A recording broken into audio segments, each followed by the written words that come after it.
So now we move into our session 2, which is the environmental session.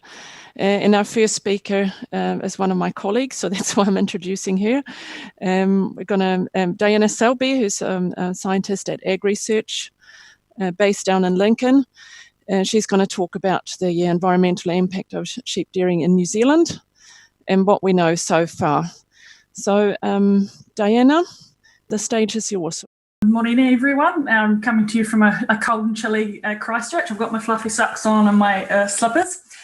And so this morning, on behalf of my colleagues, I'd like to talk about the environmental work that we've done so far for the dairy sheep industry. This was a small part of a large research program funded by McMillan and our industry partners for 5 years and recently completed. So why are we doing this?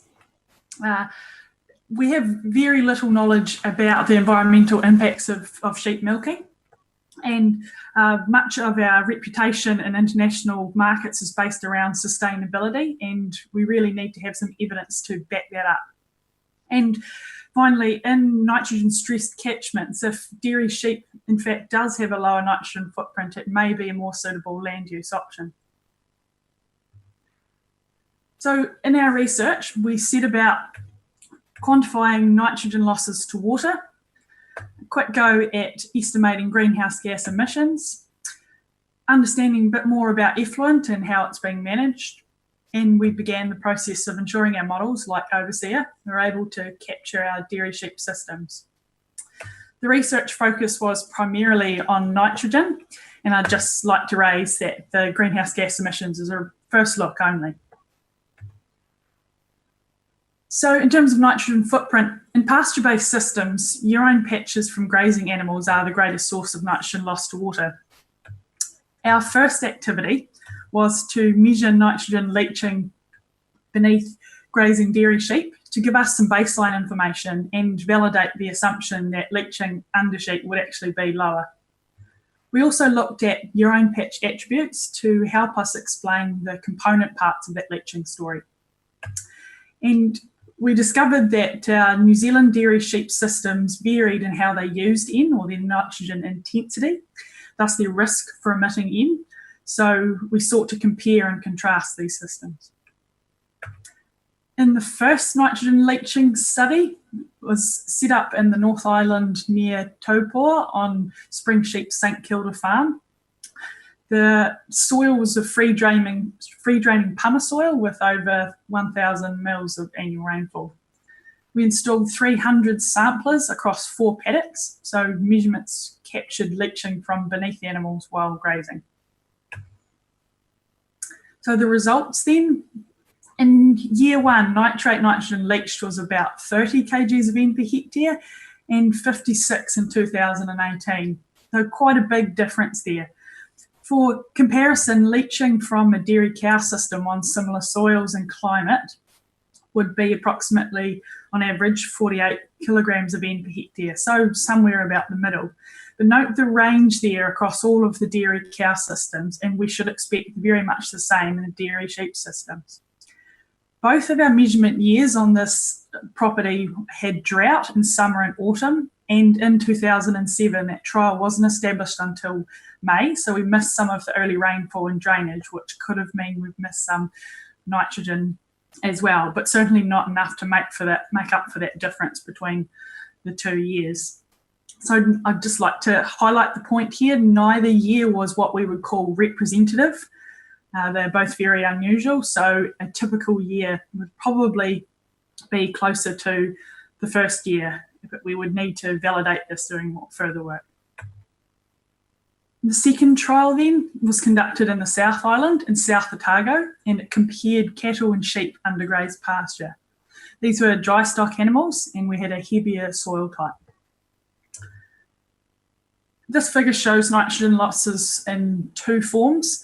Dissolved organic nitrogen is a form commonly found in drainage from heavier soils where you get fast movement of deposited nitrogen through cracks in the soil and into drainage. Nitrate nitrogen is the most common form we see, but both are important environmentally. As luck would have it, 2018 was another unusual year for us, a very dry winter, so most drainage actually occurred in summer. Sheep had approximately a 20% lower leaching loss, which was much smaller than we expected. Looking at the urine patch attributes, we used infrared cameras to measure urine patch size. So you can see in those pictures there the large difference between a cow and a sheep urine patch. So sheep had a significantly smaller one. The nitrogen loading rate in the individual urine patch was significantly lower as well for sheep. So summarising the trial at Telford, there was much more pasture growth and nitrogen cycling in the sheep treatment. And we thought this was mainly due to there being less compaction and a more even spread of urine. There was reduced nitrogen leaching from a sheep graze treatment, about 20% on a per hectare basis. But when you consider this on a per unit of excreted N basis, the reduction is around 50%, so more in line with what we would expect. These are preliminary findings though, and we think further modelling needs to be completed before conclusions can be made and we can be confident. We then conducted a desktop-based exercise comparing various New Zealand dairy sheep systems alongside dairy cow ones. I'll highlight up front here, these are a broad brush exercise and require a lot of assumptions about these systems. So they provide a general indication but shouldn't be taken with too much weight. We calculated nitrogen leaching risk using an animal balance approach and greenhouse gases using the National Greenhouse Gas Inventory approach for methane and nitrous oxide. Scenarios were all based on real farms, which were predominantly pasture-based with mainly homegrown supplement. Most were hybrid systems, so some use of housing. And future scenarios represented better genetics and more intensive house systems. This figure shows nitrogen leaching risk between the different systems using urine re-deposited to pasture as a proxy. So this is on a per hectare basis. Dairy cows are in green, sheep in orange, and the pale bars present systems the industries are moving towards in a 5 to 10 year timeline. Sheep are generally lower than cow currently, but future dairy sheep systems seem more nitrogen intensive. The key message from this work was that dry matter intake drives nitrogen leaching risk, regardless of whether it comes from pasture or concentrate or the fertiliser in use. Housing or standoff pads do help though for capturing nitrogen in risky periods for nitrogen loss and spreading the nitrogen when conditions are favourable. On an intensity basis, so this is kgs of nitrogen per kilogram of milk solid, so production, the systems line up more closely. That's quite an important point. So when you're considering it on an intensity basis, the systems line up more closely. And actually the two future dairy sheep systems perform better. So shifting gear there and looking at greenhouse gas emissions, dairy sheep generally look better than for cows. And similar to the nitrogen leaching risk, the key driver for both methane and N2O is dry matter intake. Enteric methane is the largest source, and there tend to be higher losses for house systems. Again, on a per unit of milk solid basis, there's little difference between the systems, and again, the future dairy sheep systems are performing much better.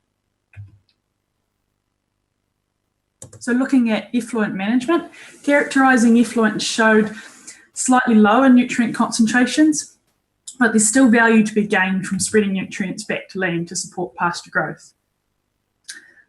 Application of dairy sheep effluent to land is regulated by regional councils, so following the good practice principles developed for the dairy cow industry is a sensible approach. And a fact sheet is available from our research program summarising these findings.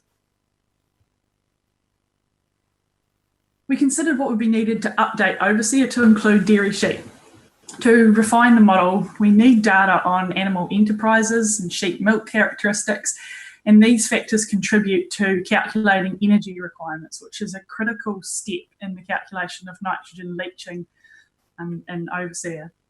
Much of this information was actually gathered in our MB research program and other research aims, which leaves the big gaps yet, which is around farm management data. So our New Zealand dairy sheep systems vary widely in the use of these hybrid systems, so where the animals are located, what they're being fed, and their urine patch attributes when they're grazing are all important information that we still need and would make it quite a big job to refine overseer.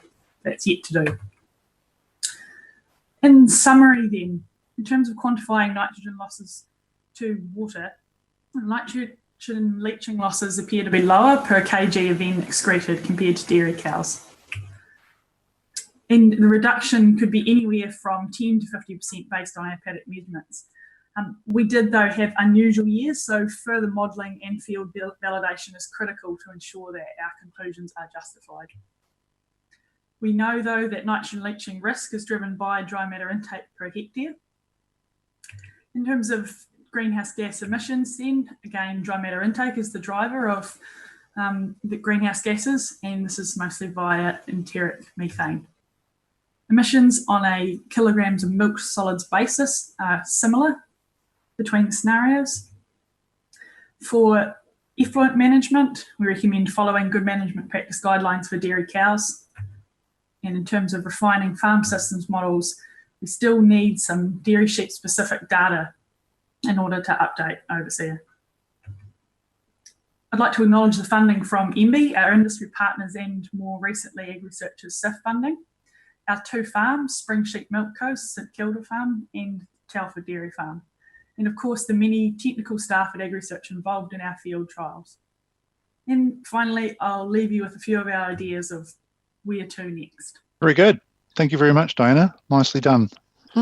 Thank you for that overview of the research that been conducted at AgResearch these past 6 years. So I think that's something that's of interest for everyone. So we haven't had any questions coming in. Maybe just one question for you, Diana, just to start with. Of the things, the next steps, what would you see as the most crucial thing that we should be focusing on? It seemed to me that in leaching is the crucial thing, but greenhouse gas, people are paying a lot more attention to that recently. Yes, it depends where you would prefer to put the focus. The real scientist head in me says that we need to be sure that the messages we're putting out there around nitrogen from the work that we've done really need to be validated with further years, because as I've said, all of those results have come from slightly unusual weather years, so we can't be sure that they're representative. It's not an exciting recommendation for research, but it is a very, very important one in terms of how these results are interpreted by the industry and wider. From an interest perspective, find the greenhouse gas emissions and life cycle assessment provide a much broader view of all of environmental footprint, not just focused on one contaminant. So I think that they'll be particularly useful analyses when you're comparing dairy sheep with other land uses and industries. Thank you, Diana. That's really great. I also know that you're working at the moment to summarise what you've presented today into a little, I don't know what we should call it, a little booklet or information booklet for the industry. And once you have finalised that, we will distribute it to the industry. So anyone who's interested in the results and the findings here from the environmental research undertaken at AgResearch, you'll be able to get a copy of this little booklet or pamphlet or whatever format it will be. So can I just finally one more point? So if we were to narrow that gap between 10 and 50%, hopefully towards the 50 rather than towards the 10, do we just need to do more research, or are there other ways, quicker ways to try and kind of get close? Because the headline figure is actually really, really positive for the industry, but I wonder how can we kind of make that little speed up the results towards where it actually sits? I understand that's the important drive for the industry, but we really would need to do further work to be more confident in which type of system sits closer to that 50% reduction and which sits at the 10%. As you've seen from the presentation, we've had a really good broad go at understanding what it is, but we don't yet have enough kind of data to be confident in our findings. So you would really need to do a bit more work. Sure. Yeah. Cool. Thanks for that. Right, lovely. Thank you very much, Diana. I'm going to hand over now to Mike Joy. Mike is a research fellow at Victoria University and has done extensive work on water quality. And Mike he's going to present on some work that he's been doing on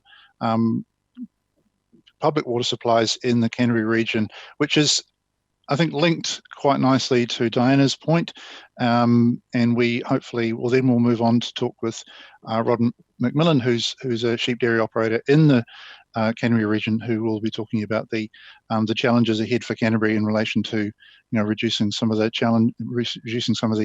the impact of farming more generally on the province. So over to you, Mike. Thanks, Craig. Thanks everyone. We just heard about nitrate loss from farming systems, and I want to talk about some of the impacts and understanding why what the problem is with nitrate, and using Canterbury as an example. Okay, so the impacts of the dairy bonanza environmentally and on human health. And I want to talk about the proposed changes to the National Policy Statement for Fresh Water and how that might affect farming in the future, and some of the opportunities that might represent for sheep milk to provide a better alternative to cow dairy. So I think this is just 1 month of last year of the headlines around the country about impacts on fresh water, and I think it's becoming a really, really topical story for New Zealanders. The surveys done by Lincoln saying that freshwater is the most important environmental issue for New Zealanders. A couple of follow-up surveys have said the same thing, and a really strong commitment from this government to make changes to try and protect freshwater in New Zealand. So I think this is a huge issue. And just to summarize where we're at with freshwater, I think this graph is probably one of the best, showing that all of those coloured areas are actually rivers. You can't see it at this scale, but this is mapped out regional council data on the health of waterways done by NIWA. There are many similar maps available, but this one shows it that moderately or severely polluted parts of New Zealand are the orange or red ones, and they're all of the intensely farmed parts of New Zealand. And if we look at a bunch of other parameters, then it's the same pattern, whether it's for pathogens, for ecosystem health, or for a whole bunch of chemical measures. It's the same problem parts of the country, the lowland, intensively farmed, mostly dairy parts of the country where we have a problem. And the latest big study that's been done on freshwater in New Zealand, and I'll just read out there, the greatest negative impact on river water quality in New Zealand in recent decades has been high producing pastures that require large amounts of fertilizer to support high densities of livestock. And I think that is the warning to your industry, that if you intensify in the same way that dairy has, then you're going to be part of the problem. We have total failure by the government to do anything about it, especially, well, a whole series of governments, but some really serious backing down that came from the previous national government. And we know that we have problems with freshwater measurement in New Zealand. We have a very outdated, backward kind of system where we measure water quality monthly, a whole bunch of parameters once a month, and we know how much they change in relation to season, diurnal changes, and relation to rainfall.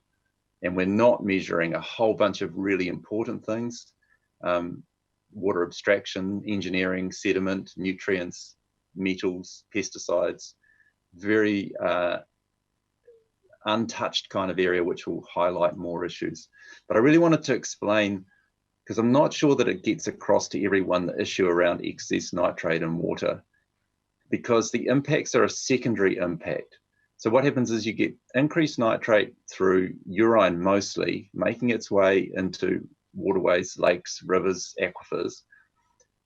When you have dry, hot summers, you get periphyton growth, which is algal growth, so algal blooms. And those algal blooms affect the oxygen variability or lead to extremes in oxygen. So the little graph down the bottom with the squiggly blue line is for a site on the Manawatu River where dissolved oxygen is measured constantly, well, every few seconds, and telemetered. So you can find on the Horizons website how to grab this data. And what you can see just summarized there over a whole year is in wintertime, you get very little fluctuation. And in summertime, when you get algal blooms, you get huge swings. Each one of those peaks and troughs is a daily fluctuation in dissolved oxygen at that one site in the river. So that's those extremes, high and low, are lethal for life in the river. And the median nitrate value, which is what the policy statement measures at the moment as acceptable or not acceptable, is just over 0.5 milligram of nitrate. So keep that in mind. That's 0.5 milligram of nitrate in that river causes that amount of oxygen fluctuation, which is lethal to the life there. And that is 1/10 of the current bottom line for nitrate, nitrogen in freshwater. So at 1/10 of the current standard, you get lethal swings in dissolved oxygen. So here I'm just sort of summarizing that. On the scale on the left is nitrate, nitrogen dissolved in freshwater. That's milligrams per litre. So that Hopelands roadside, I've got down there under 1 milligram, and you see that green slimy stuff there. That's what it looks like when the sun's shining on it. There's that variability in dissolved oxygen, and that's lethal to life because it's dropping down to very low levels, and at high levels it causes hypoxia for fish. Then look, whoops, sorry. Then if you look at the national policy statement for, so 6.9 milligrams is the current nitrate toxicity bottom line limit. The drinking water standard is much higher, that's 11.3 milligrams, and that's related to blue baby syndrome. I won't go into that too much here, but all I wanted to note from this graph was that at 6.9 milligrams is the limit at the moment, but 1/10 of that is lethal for life in the river.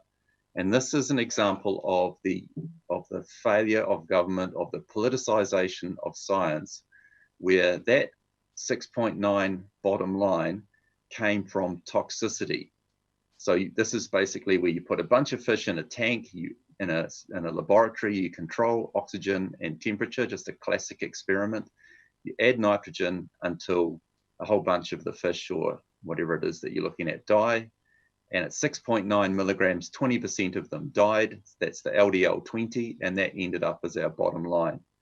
But I want to make it clear here that fish can't die twice. They're already dead at less than 1 milligram. They can't die again from toxicity. And what you have here is the difference between an experiment and real life. In a lab experiment, when you control those things, then the nitrate kills the fish. In a river, in reality, where temperatures get high in summertime and oxygen levels get low as a result of that extra nitrogen, then the fish die at much lower levels. And this is not controversial. Scientists are well aware of this. It's the politicians that, and in that case, it was Amy Adams and Nick Smith who passed that legislation in 2014 to make the 6.9 bottom line, which actually resulted in a huge amount of intensification by shifting goalposts. So that's the bands there. So under the previous, or existing, national policy statement, an A is up to 1 milligram. So that site in the Manawatu River where the life is killed by the dissolved oxygen fluctuations scores an A under our current system. 1 to 2.2 is a B, and up to 6.9 is a C. So they're the bands that we have at the moment under the current situation. Just to put that into a international context, the Yangtze and Mississippi rivers are both Bs under our current system. Two of the most nutrient polluted rivers in the world would score a B. And this is what it looks like in Canterbury. So here's the red lines. They fail 3 of our Australia and New Zealand guideline standards. So these are the science before the politicians played with it, the agreed science, the Australasian science levels. So you can see we've got a big issue in Canterbury, sort of put away by shifting the goalposts under the previous administration. And we've got the science here, an example from a journal showing that human-induced increases of yields in nitrogen in New Zealand have gone up 159% nationally, and in Canterbury up to 257% higher than they were naturally. I want to show you now, this is a little graphic that's hopefully going to run, showing the intensification of Canterbury. And if you look down on the bottom right-hand corner, you'll see the year there, and it should start, yes, see it's ticking over the years. You'll see some little orange spots around Rangiora and Christchurch. They're the existing dairy farms. And in 1990, you'll see the start of the big expansion of dairy that happened in Canterbury. That was the time of the regional councils, the time of the RMA. And to allow that, we had massive increases in irrigation. And we basically took dryland farming and turned it into dairy farming. And that's what it looks like. There was lots of warnings in those days about problems, but some of the science has only come out recently. There's a couple of papers I can leave links to here, but there is now growing or global awareness that nitrate in drinking water is carcinogenic. So a big study from Denmark here of millions of people showing that once you get close to 1 milligram of nitrate in drinking water, you have a significant increase in the risk of getting colorectal cancer. And at 2.1 milligrams, you have a 15% increase in the risk of getting colorectal cancer. So all of the drinking water in Canterbury comes from groundwater. The groundwater is being contaminated by nitrogen. And so we have a huge public health issue now coming from nitrate. Now, we have the highest rates of colorectal cancer in the developed world, the highest rates in New Zealand, that's New Zealand does, and the highest rates in New Zealand are in Canterbury, South Canterbury and Southland. And I want to show this little graphic here, the same graphic with the orange dairy farms, but there's going to be some red bars turn up now. The red bars are the regional council bores that exceed that 2.1 milligrams nitrate in those bores. And you can see how quickly the nitrate entering the groundwater from those intensively farmed areas with irrigation mostly, how quickly that follows through and you have really high levels of nitrate in drinking water. So just to show you the numbers for groundwater here, I'm running out of time, so I won't go through this too much, but you can see that the current standard for drinking water is 11 milligrams. But again, 1/10 of that is where you have a significant increase in the risk of colorectal cancer. And at very low levels, you also, the Canterbury Water Management Strategy limit is 3.8 milligrams. And lots of those are exceeded.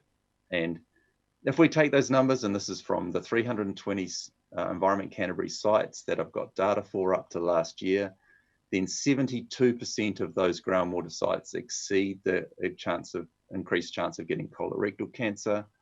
Again, skimming through because I know I'm getting close to my time, but the graph on the right shows 113 samples from rural Canterbury, these are just people's private and the public small town water supplies.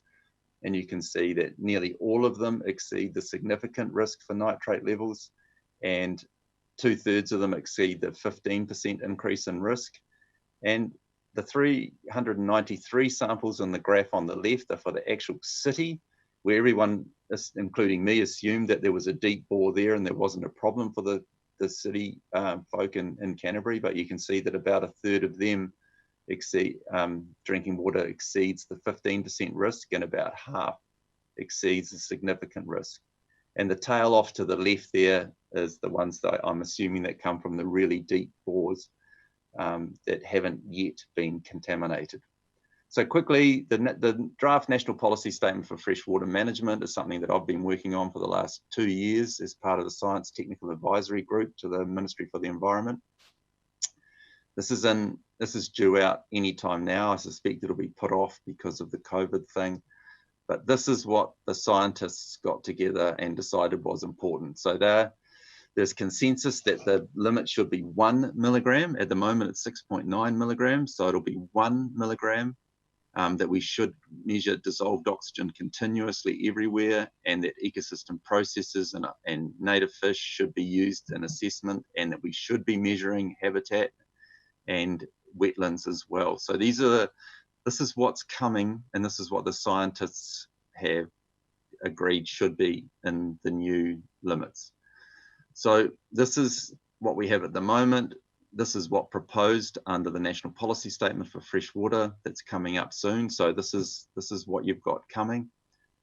So just to sum up then, I guess the fear for me is, and seeing some of those graphs in the previous talk, that if intensification is what's planned for the future of dairy milk, then you're going to get into trouble. If you can de-intensify and keep those nitrate levels low and have a smaller water footprint and nitrate footprint, and if you can operate without synthetic fertilizers, then the time is right for change in Canterbury, and great potential there for sheep milk. Thank you very much, Mike. That was awesome, and some great concluding points there to pull together. But it is absolutely shocking to see those numbers, and particularly set alongside the risk profile that you've sort of pulled up. Let me there's one question here before we go to Rod. I'm not sure. I just pulled this across from the. It's basically if the NPS DIN numbers are accepted as proposed, how is the agri sector in Canterbury going to be able to achieve this realistically without massive destocking and land use change? Well, I think clearly there will have to be massive destocking and land use change in Canterbury. I can't see how you're going to any other way around it. It was a huge mistake that's been made.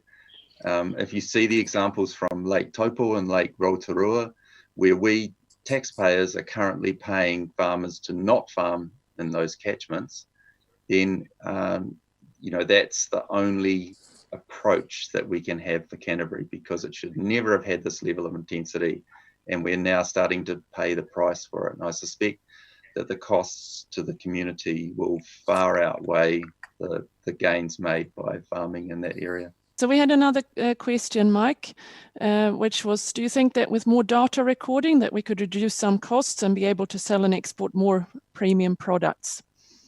I'm not sure what that question means. So more data recording of what?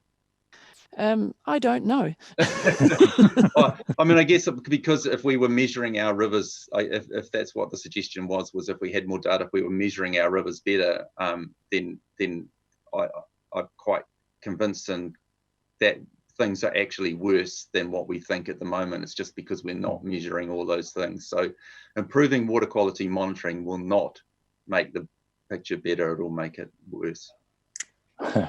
Okay, thank you.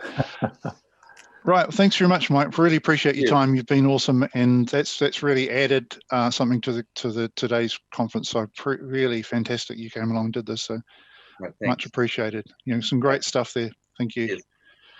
Okay, so Rod McMillan. Rod is I guess a former government consultant. Would that be right? And Rod still have to do a bit.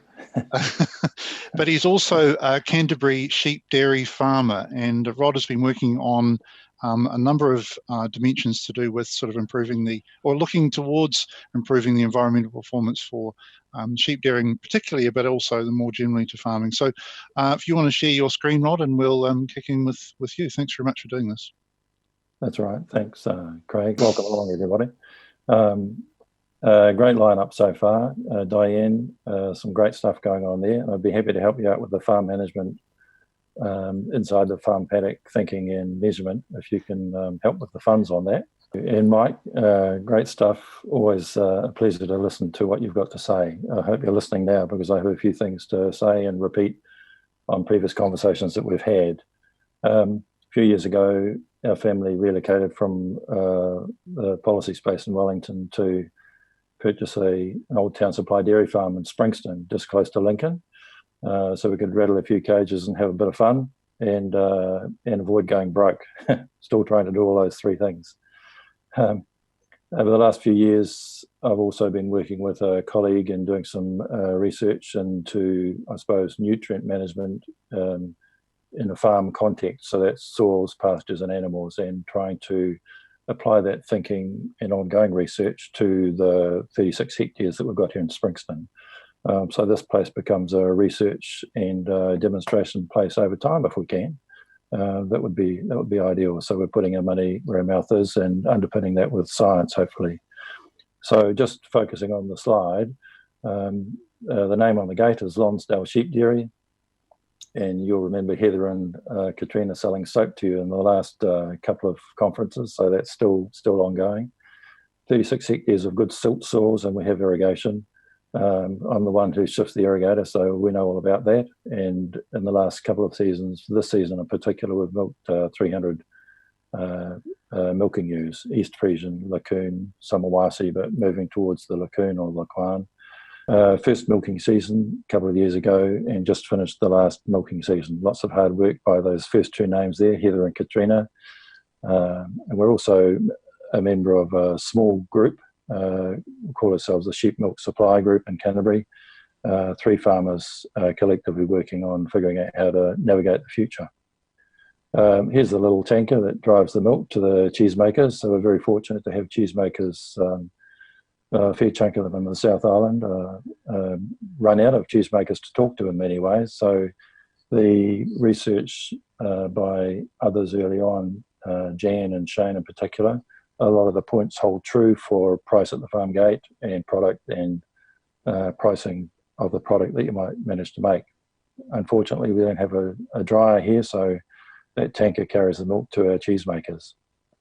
Here's the crew. Heather, Katrina and Becky. Becky's the dog.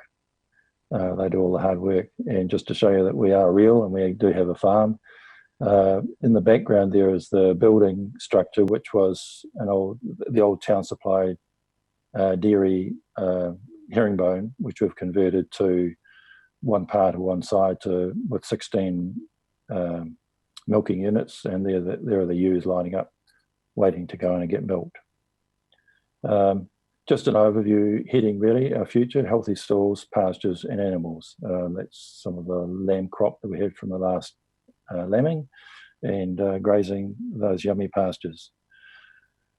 Going back to the big picture, I'm going to refer to some of the research that I've carried out in relation to pastoral farming generally, and I suppose a nutrient program that I'm tied up to, and it's tied up based on my teachings of my teachers, if you like, and I'll come to their names soon. So the theme there is functional farming systems, regenerative agriculture. I ran some workshops around the South Island last year under the Lincoln banner and included the functional farming approach and some case studies there. So the theme there is healthy soils, pastures and animals, and having a more balanced approach to the biology of our farming systems, and trying to avoid the temptation of reverting to silver bullet solutions through, as Mike calls it, synthetic fertilizers. So that's quite important for noting. And you get visible system results. So I've seen that, measured it, and I'm talking about long-term data that's going over 15 years. So if anyone wanted to start out the journey now, figure out what we've looked at, described and measured, it would take you 15 years to get to where we are today. So, Mike, I hope this is a part solution to some of the queries and concerns that you have. In my view, it is. So just in the red there, it's repeatable across New Zealand's pastoral farming systems. And so we've adopted that approach. Just to show you the contrast, I'm going to use a dairy farm in Edgecombe, almost like a glass house without walls, and water on tap whenever you want it, really. The soil sample on the left and the right, quite a contrast. They're across fences to neighbours. The one on the right is following functional farming systems, and they don't use urea. They use a product nutrient program and rotational grazing system, which I think is common sense and what I was taught when I went through Lincoln a few decades ago now. And the one on the left is a high intensity dairy farm system, high use of urea and palm kernel and all those sorts of things that unfortunately have fallen into the trap of. And when you look at the soils and you measure the carbon content, and I've measured the carbon content, the organic matter levels to varying depths in the ground, and you look at the nitrate leaching, et cetera, the colour of those two soils tell the story that you can measure. I've been running the theme that clover, although I think that might be a lucerne taproot, clover is kingmaker, really, and just to remind ourselves around the ability to fix nitrogen from the atmosphere and its value to us versus applying it on the paddocks. Here's a wee chart that I've borrowed from Derek Moot at Lincoln, although that's on the bottom there, it's Ryan Salter, unpublished data. I think it's a picture that speaks for itself. On the left, you've got the free fixing of atmospheric nitrogen at 100%, for example, with yummy nodules working away on clover and lucerne. And the green dots are lucerne and blue dots are white clover. So they tell a story of consistency that on the bottom line, if you're adding artificial nitrogen, going along there at the bottom, 100 up to 600, they're extremely high levels. No questions about the 600 one. I can't figure that one out. But anyway, there's a complete trade-off for the atmospheric nitrogen that you can get reasonably free through a pasture sward of clover and ryegrass, for example, versus applying nitrogen fertiliser. You're suppressing the clovers and their ability to do what they normally can do. So that's a great picture to bear in mind. The challenge in front of us, historical comparative advantage. We have had a clean and green image nationally and internationally. In all reality, we don't have that anymore.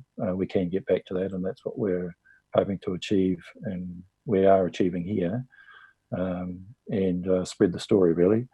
And it's not a new story. It's revisiting some of the fundamentals that we already knew and know. And if you have a look at the literature and the dialogue outside of New Zealand, Mike, you'll be pleased to know that there is a lot of good conversation going on, and it's almost like osmosis, waiting for it to come through the borders of our country. So future farms, quality farming systems, environmentally robust, etc., traceability, etc., for the story of selling our premium products. And the bottom one there is no less important. Regaining a comparative advantage through innovation really is the secret to future success, and whatever that innovation might be. But if we lose the investment and translation of that innovation, we go to the back of the queue, and we don't win. Just a quick slide there, Derek Moot, repeating a story you've probably already seen many times. The bottom point there, Prof. Walker, Langer, White, and Warwick Scott and Dick Lucas. A number of those are still with us and trying to echo the same story. And I'm a disciple of theirs. I need to report their story.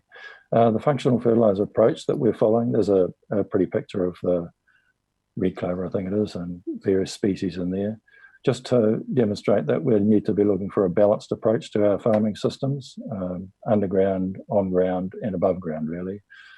So physical structures, biological activity, and nutrients coming together and looking at soil fertility. And there's a lot of new stuff for people out there to try and spread the story which has got truth to it versus hand-waving and sound bites that preserve the status quo.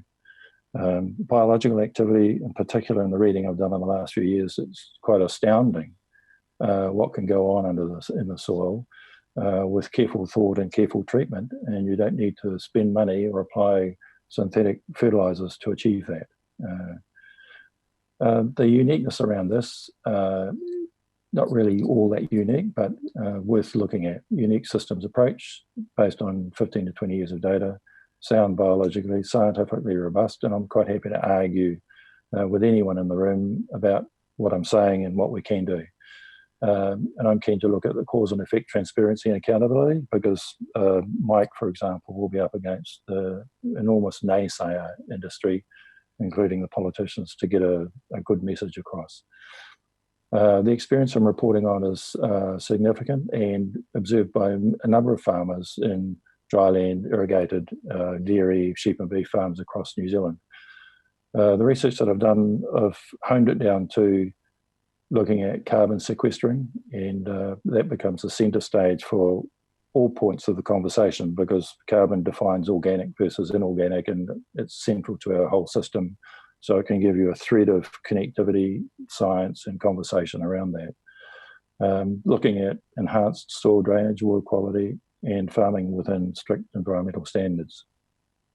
The case study farm, and of course this information I'm relating back to our property here, because what I've learned outside reinforced what we've known for a long time, I suppose, and then it applies to our place here. So these measures, these findings apply to a sheep dairy arrangement that we're running in Springston.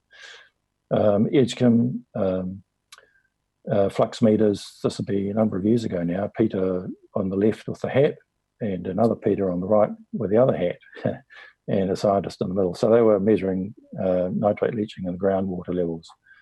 And sorry about this, Mike, but I've got the chart that we've got here is the existing, if not earlier, threshold levels for safe drinking water in New Zealand on the MFE site, I think it was at the time. So we looked at two farms. The red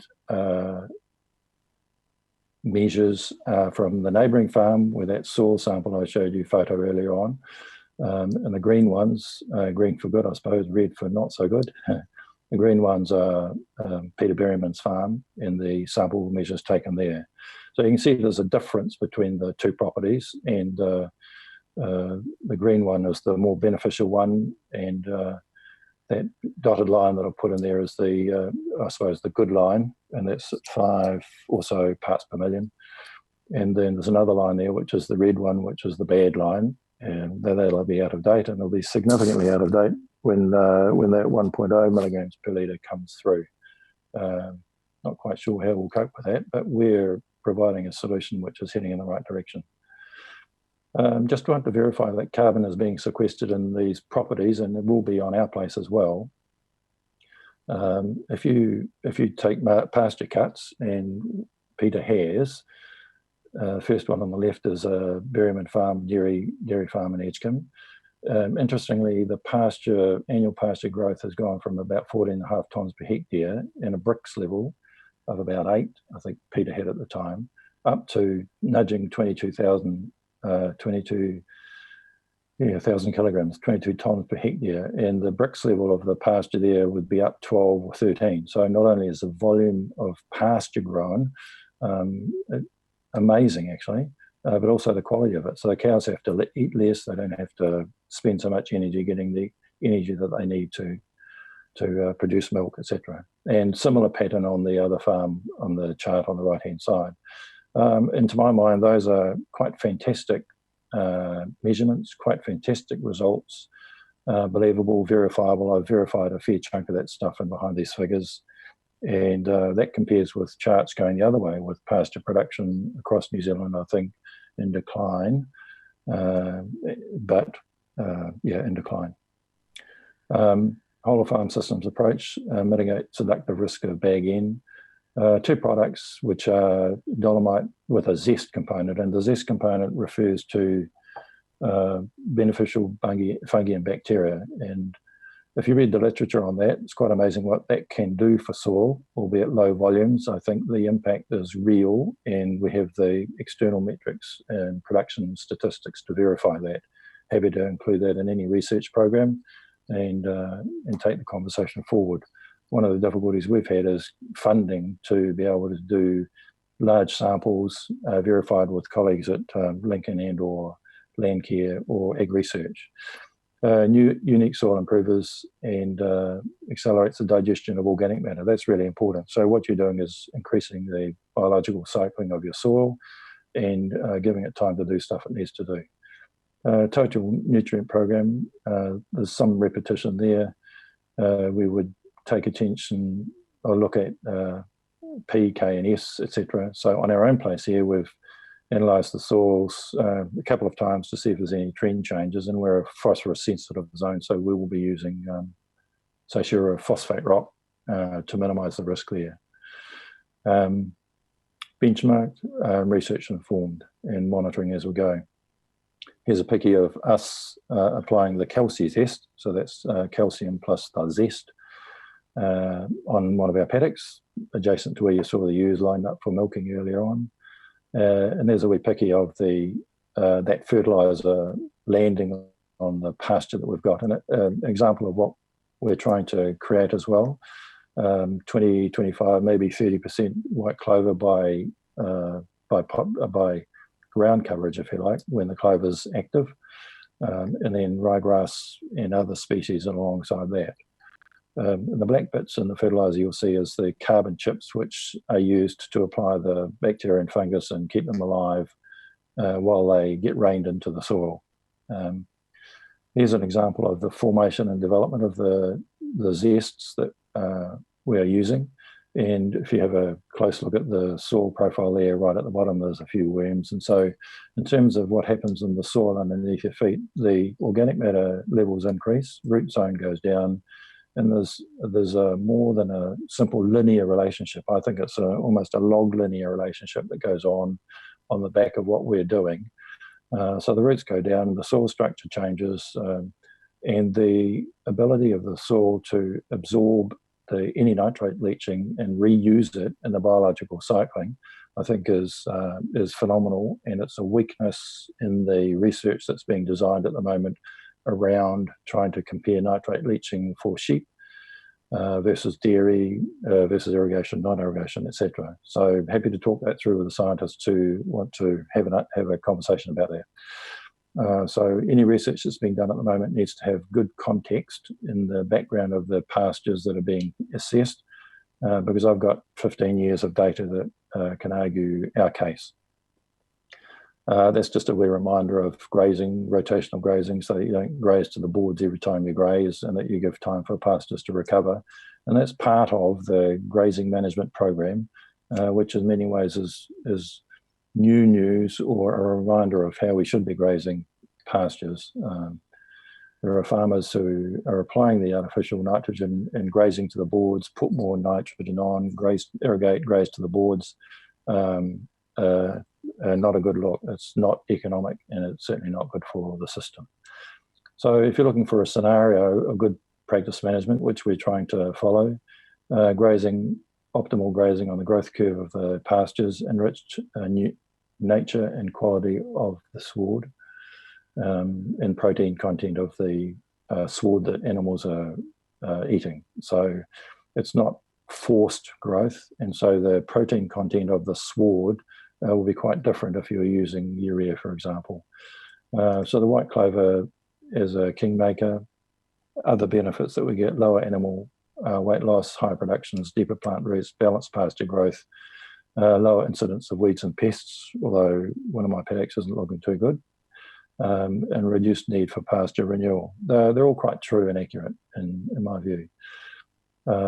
Pastures naturally move from lower fertility to higher fertility, and that's where you're increasing the organic matter levels and you're accelerating the biology of the system that you're running, and you're containing really the nitrogen and phosphorus in a safe zone. That would be my view,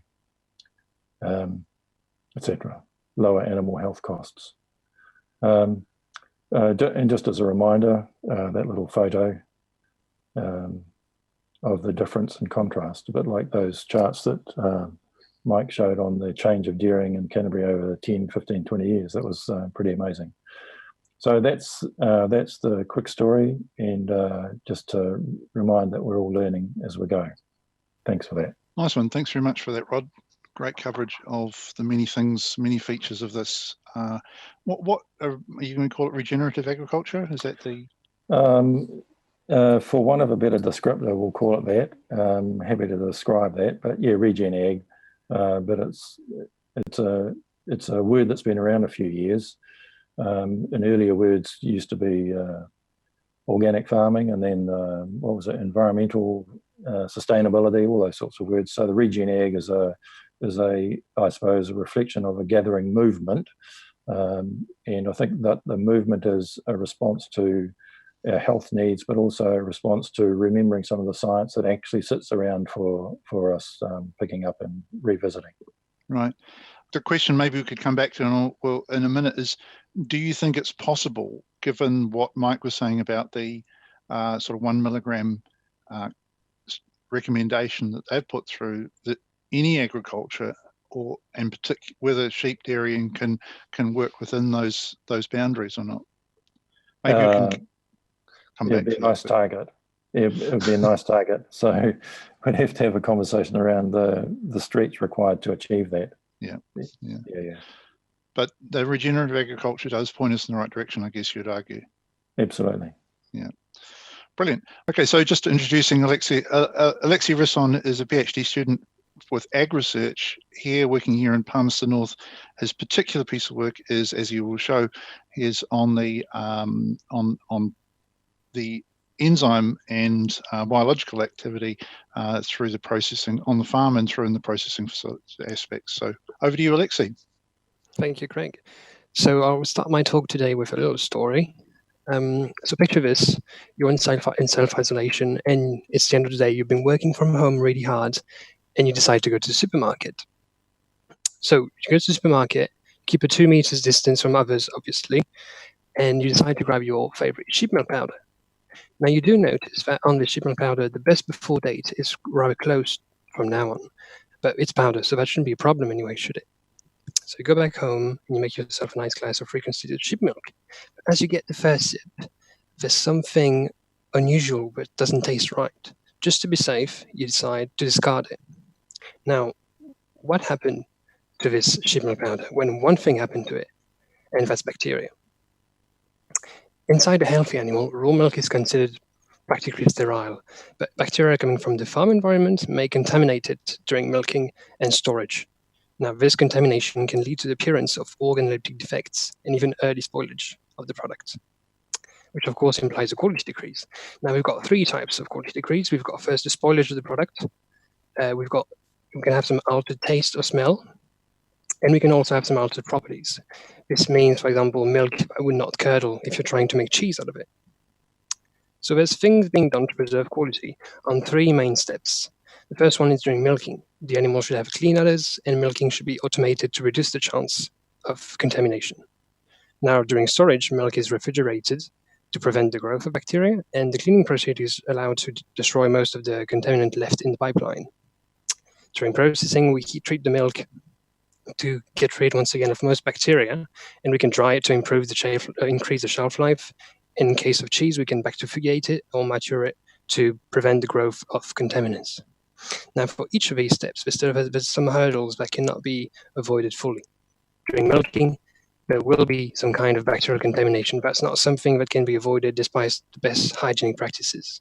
Now, during storage, some bacteria actually like the cold, and they will grow at this refrigeration temperatures, during which they can produce some enzymes. During processing, some bacteria are actually heat resistant and will not get killed by, for example, pasteurization or even UHT treatment, and will still be in the product producing enzymes. So what are these bacteria keep talking about? Well, the first ones are what we call spores. Spores is a highly resistant form of the bacterial cell, which is, however, dormant, meaning it does not replicate. However, it can replicate again if it goes through a process called germination. Now, amongst these spores, there's a wide diversity. Some are able to grow at really low temperatures, close to 0 degrees, and some are able to grow at temperature up to 60, 65 degrees. Now, these guys are big enzymes producers.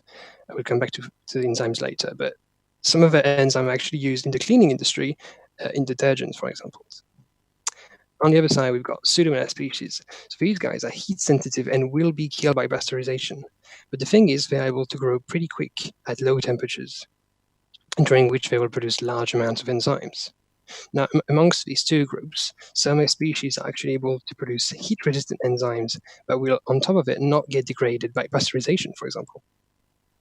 So what are these enzymes? Well, in dairy products, there's two main types of enzymes. The first ones are the lipases, which degrade the fat molecules in milk. Now, this is what a fat molecule looks like. It's a triglyceride. And what the lipase will do is come on the molecule and cut down one of these tails. These are called free fatty acids. And when you get a bunch of them in the product, you can start having some odors of flavors, such as, for example, soapy flavor, something like this. Now, the second type of enzymes are proteases.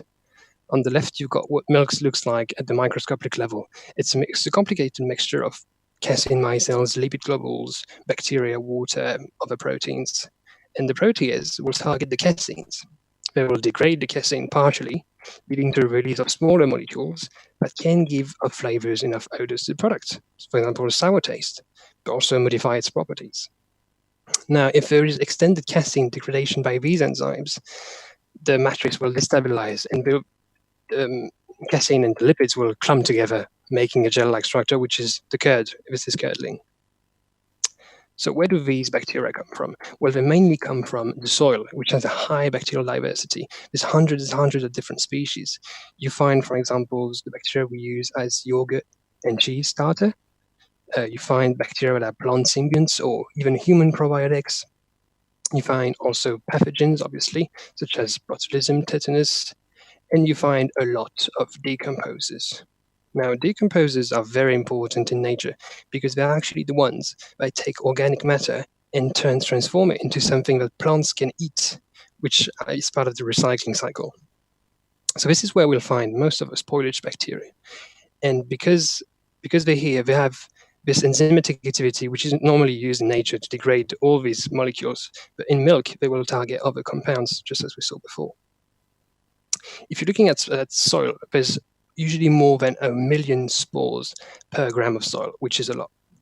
Now, if we look at something really close to soil, and that's feed, more specifically, for example, silage, well, its microbiology will be directly linked to the soil because it's coming really close from it and will be enriched during the ensiling process, for example.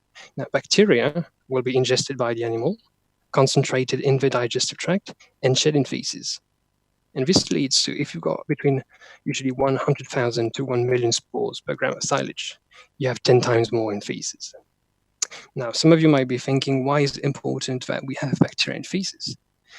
It's not in the milk. Well, yes, it's not, but it might get into there. And this is because of something we call dairy farm cycle. So dairy farm cycle, explain a little bit how everything is linked on the farm level and how bacteria can actually disseminate from soil to the milk. So as I said before, bacteria come from the pastures in the soil. They might get ingested by the animal, then shed into feces, which will be scattered on pasture, on bedding, or washed off in dairy effluents. Now, they may ultimately recontaminate, get inside the animal, or recontaminate the outside of the animal. And when the others are contaminated, they will contaminate the milking equipment and the others of others animal to finally end up in the milk. So threats to quality can be separated into 3 steps, as we saw before. The first one is a significant bacterial contamination from the environment. This happens on the farm. So this is where the Pseudomonas species and the spores will get inside the milk. Now, when the milk is refrigerated, only the Pseudomonas species will be able to grow at refrigeration temperatures, and they will start producing these enzymes that can attack the quality of milk, of raw milk, before any processing. Now, during processing, spores will be present, and they will survive any heat treatments that might be applied. They're also able to grow during this processing. And all the enzymes that are heat resistant will not get destroyed by pasteurization or other heat treatments and will remain in the products. So what can we do on each of these steps to prevent the threats to quality? Well, at the farm level, we can prevent the contamination of the milk. And the storage, we can prevent the growth of these bacteria that grow at really low temperatures. And for processing, we need to destroy contaminants, so find adapted ways to more efficiently destroy the contaminants. However, to answer each of these problems, targeted action requires knowledge of what kind of bacterial population we have on the farm, in the milk, or in dairy products. So on farm is where our study is focusing. And my study is called the spoilage bacteria in the New Zealand dairy sheep farm environment. I'm doing this as part of my PhD with AgResearch in Massey University at the Hopkirk Institute in Palmerston North. So the goal of the study are first to survey the spoilage bacteria population in New Zealand dairy sheep farms, get a better idea who's there, identify the sources of milk contamination, where do they come from, characterize some key spoilage organisms, what can these bacteria can actually do, and then try to relate the prevalence or presence of these bacteria to specific farm practices to identify the most optimal ones. So to do this, we start by going to some farms and get some samples. So we get samples such as milking cups, feed, feces, dairy effluents, pastures, and so on, out of which we isolate 5 different groups of bacteria. So on the left, we've got the Pseudomonas, which are the cold-growing one at low temperatures. And on the right, we've got 4 different types of spores. I will come back to these later. And the last step is actually to characterize these isolates. So we're looking at the lipase, fat-degrading activity, and protease, protein-degrading activity, which basically, for lipase, we feed them olive oil, and we see if they can use it. If they can use it, you can see the halo on the left picture, the orange-red one, which is a positive. On the right, for the protease, we just feed them milk. And if they can, as you can see on the right plate, degrade this milk and make it transparent, then we know we have a protease activity. So this is all the groups of bacteria we're looking at. So first, again, the Pseudomonas, quickly fast-growing during raw milk refrigeration. They can impact the quality of raw milk and thus of all subsequent products, so they're quite important.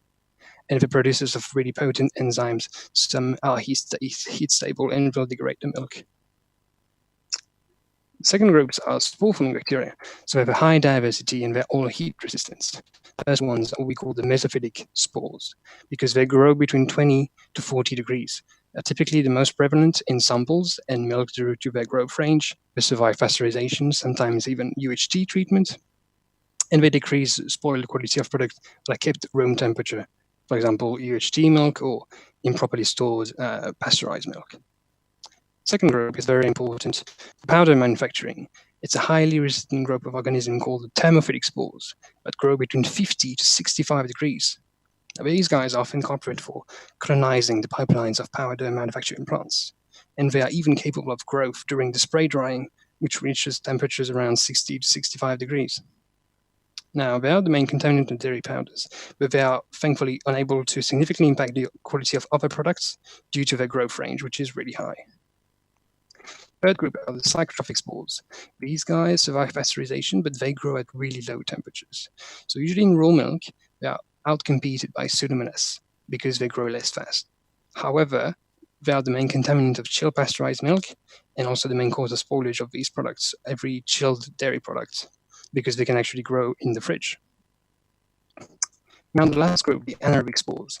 They grow between 20 to 40 degrees, survive pasteurization, but they grow without oxygen. And that's quite important because they are the main responsible for cheese spoilage. They can cause late blowing defects of proteolysis in cheeses. And they are present in powder, but in an inactive form, as there will be oxygen and they won't be able to grow. Now, the long-term perspective of this study is to actually set up tailored detection methods for quality indicating organisms. Also shed light on the farming practices which are associated with an optimal milk microbiology based on the product. As you saw with each group, there's implication on specific products. We want to help design new on-farm preventive strategies against some of these specific spoilage organisms and support the development by providing data on these organisms for the development of alternative processing techniques with regards to the microbiological composition. So get rid of specific organisms that could cause specific problem in certain products. So that's it for me. I would just like to thank my supervisors, Tanu, Anne, and Craig. Thanks AgResearch for the core funding and infrastructure, my team at the Hopkirk, the farmers for the help provided during sample collection, and Massey University. Thank you all. Thank you, Alexi, for your presentation. Just in terms of just a final sort of takeaway, Alexi, what do you think are the key things that farmers need to be really thinking about, given the sort of results you've had so far from this work? Yep. So there's a bunch of things. The thing is, it's a really big study, so it's really hard to pinpoint. Just looking at a few farms, it's really hard to pinpoint some culprits, some evident culprit. However, just before I heard Rob talking about strategic grazing and rotational grazing, and that's because I'm also writing some kind of guidelines at the moment on what could be the best practices based on the literature, and actually rotational grazing is one of them, which basically aims to prevent the sheep from eating soil. So that's something which is also important. Basically, it's trying to limit the contact between sheep and soil. So if you're grazing your sheep outside, it's best not to spray dairy effluents just before, because they would get all these bacteria inside. So yeah, it's just trying to minimizing the contact between the animals and the bacteria. You can't do it fully, but you can work towards a little bit. Right. Fantastic. Thanks very much. Right. Appreciate that. And I look forward to your fact sheet for farmers when that comes out. So yeah, I'll get back to it. Very good. Okay. Well, I think at this point we're just going to take a 5-minute break, and we'll come back in just a few minutes with the next session, with the manufacturing session, where we have 2 presentations at this point. One from Bogdan Sisu from Spray Systems in Australia, and then Jolin's going to talk about some of the ongoing work that they're doing on freeze drying of milk. On freezing of milk technology. So we'll just take a little break for 5 minutes, guys. I really wanted to say thanks very much for hanging in there. We've had a few technical issues, but everyone seems to be sticking with us. I think we've got 162 people online now, which is really great news, and appreciate the support. So unless and remember that, as Linda said, you've got a whole question area there. If you'd like to pose some questions to any of our speakers, we'll post them out and get them to have a crack at those questions. With that session, I think overall we covered a lot of ground, all the way from the AgResearch work that has been done on sort of detailing the environmental impact of sheep dairying, through Mike's presentation on nitrate levels and some of the dangers that we're currently facing in all over New Zealand, really, in relation to nitrate levels. Rod's presentation on regenerative agriculture, and how that might make a contribution going in a particular direction to reducing or reviving soils, really, I think is the crucial thing there, and obviously reducing some of the impact that some of our more intensive pasture-based agriculture has been having. And finally, Alexi has covered off on some of the challenges in terms of farming and spoilage going through into products. Yeah, I think that's all I've got to say for the moment. Yeah, it's great to have so many people online tuning in. Yeah, so we'll be back in 5 minutes. So that's about 11:35. We'll start up the next session, the manufacturing session.